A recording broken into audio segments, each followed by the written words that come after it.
At first glance, renunciation seems like liberation. ஆனால் உண்மை என்னவென்றால், எதை விட்டொழித்து விட்டோம் என்று நினைத்து கொண்டிருந்தோமோ அல்லது எதை துறந்து விட்டோம் என்று எண்ணிக்கொண்டிருந்தோமோ மனது அதையே கெட்டியாக பிடித்துக் கொள்கிறது. எவ்வளவுக்கு அதை தள்ளிவிட நினைக்கிறோமோ அதே அளவு அது நம்முடைய சிந்தனைகளில் நிரம்பி கிடந்து நம்மை ஒரு அமைதியான போராட்டத்திற்குள் சிக்க வைத்து விடுகிறது.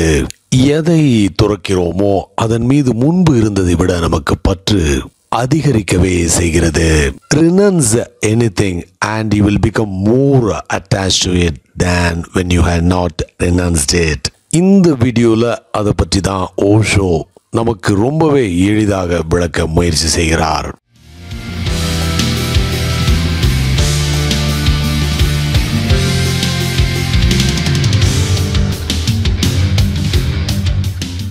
An ancient parable. ஒரு மனிதன் அற்புதங்கள் செய்வது எப்படி என்கிற ரகசியத்தை பற்றி தெரிந்து கொள்ள தொடர்ந்து முயற்சி செய்து கொண்டிருந்தான். திபெத்தில் உள்ள ஞானிகள், முனிவர்கள், சாமியார்கள், இமயமலையில் உள்ள உயரமான சிகரத்தில் வாழ்கிற இவர்களால் அற்புதங்கள் செய்வது எப்படி என்று உங்களுக்கும் கற்றுக் கொடுக்க முடியும் என்பதை பற்றி ஏராளமாக கேள்விப்பட்டிருந்தான். அவர்களுக்கு எல்லா விதமான அற்புதங்கள் பற்றியும் தெரியும். எனவே கண்ணில் தென்பட்ட முனிவர்களுக்கெல்லாம் சேவை செய்து கொண்டிருந்தான். இந்தியாவில் முனிவர்களுக்கு பஞ்சமே இல்லை. ஒரு வயதான முனிவரை தேடி கண்டுபிடித்து அவர் கால்களை தொடர்ந்து பிடித்து விட்டு கொண்டிருந்தான்.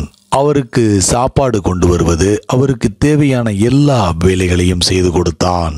எதற்காக இவன் இந்த முதியவருக்கு பணிவிடை செய்கிறான் என்பது அந்த வயதான முனிவருக்கும் தெரியும், அந்த ஊரில் உள்ள அத்தனை பேருக்கும் தெரியும். அந்த முதியவரோ திரும்ப திரும்ப, நான் ஒரு சாதாரணமான மனிதன், எனக்கு எந்த அற்புதங்களும் தெரியாது என்று அவனிடம் சொல்லிக்கொண்டே இருந்தார். அதற்கு அவன், இதுதான் ஒரு உண்மையான முனிவருக்கான அடையாளம். எனக்கு எல்லாம் தெரியும் என்பவர்கள் பிரயோஜனம் இல்லாதவர்கள், உங்களுக்குத்தான் ரகசியம் தெரியும் என்றான்.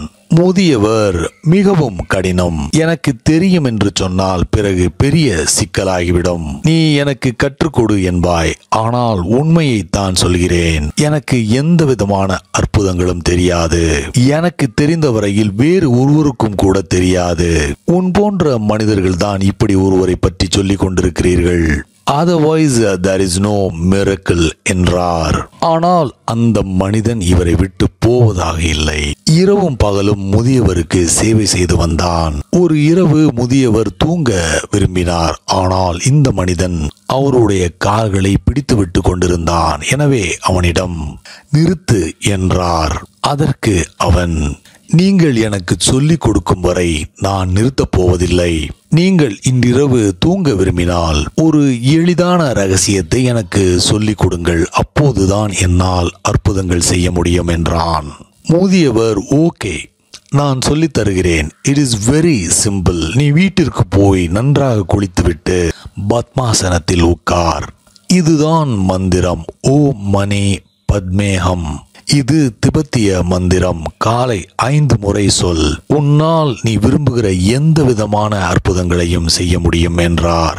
இதை கேட்ட அடுத்த வினாடி குதித்து எழுந்து முதியவரின் அறையை விட்டு ஓடினான். முதியவர், கொஞ்சம் பொறு, அதில் உள்ள விதிமுறைகள் என்ன என்பதை நான் இன்னும் சொல்லவில்லை, கேட்டுவிட்டு போ என்றார். அவனோ, காலையில் நான் திரும்ப வருகிறேன் என்று சொன்னான். முதியவர், இல்லை, இந்த விதிமுறையை நீ பின்பற்ற வேண்டும், இல்லாவிட்டால் மந்திரம் பலிக்காது என்று சொன்னார். அந்த மனிதன், என்ன விதிமுறை என்று கேட்டான். முதியவர், மந்திரங்களை திரும்ப திரும்ப 5 முறை சொல்லும்போது நீ குரங்கை பற்றி நினைக்கவே கூடாது, இதுதான் அந்த விதி என்றார். அதற்கு அந்த மனிதன், கவலையை விடுங்கள், என்னுடைய வாழ்க்கையில் நான் குரங்கை பற்றி நினைத்ததே இல்லை.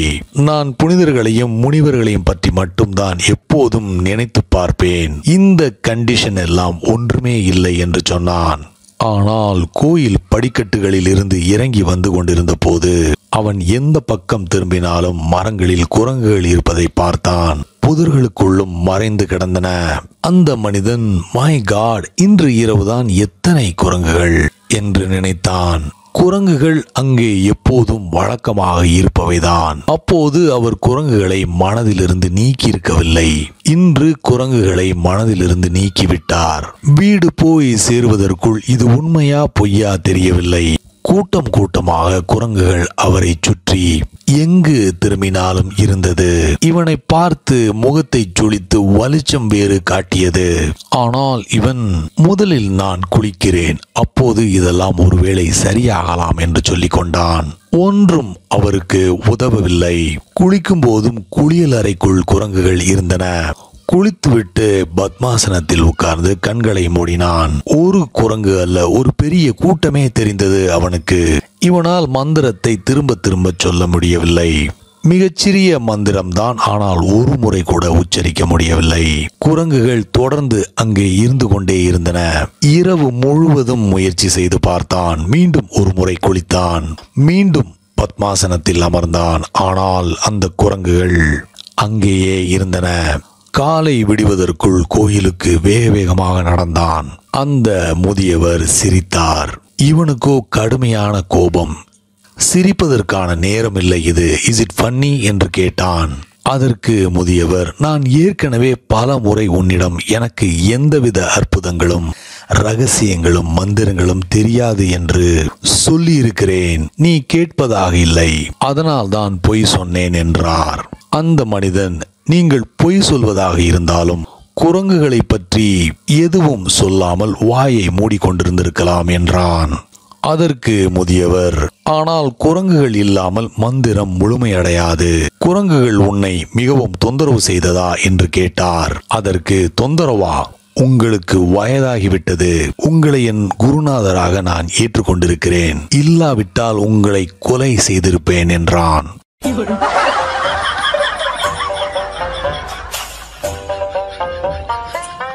எப்போது ஏதாவது ஒன்றை வலுக்கட்டாயமாக விட்டொழிக்கிறீர்களோ அல்லது துறக்கிறீர்களோ, once you renounce something forcibly, அப்போது உங்களையே நீங்கள் இரண்டாக பிரிக்கிறீர்கள். The very word renunciation means you are forcing yourself against yourself. எல்லாவித ரெனன்சியேஷனும் ஒரு ஸ்கீசோஃப்ரெனிக் கண்டிஷனையே உங்களுக்குள் உருவாக்குகிறது. உங்களின் ஒரு பகுதி விட்டொழிக்கிறது அல்லது ரெனன்ஸ் செய்கிறது, மற்றொரு பகுதி அதில் அதிக ஆர்வம் காட்டுகிறது. Now you are being split. எதை துறக்கிறீர்களோ அதன் மீது முன்பு இருந்ததை விட இப்போது பற்று அதிகரிக்கவே செய்யும். You will become more attached to it than when you had not renounced it. உங்கள் மனது அதை பற்றியே நினைத்த வண்ணம் இருக்கும். அதையே சுற்றி சுற்றி வரும்.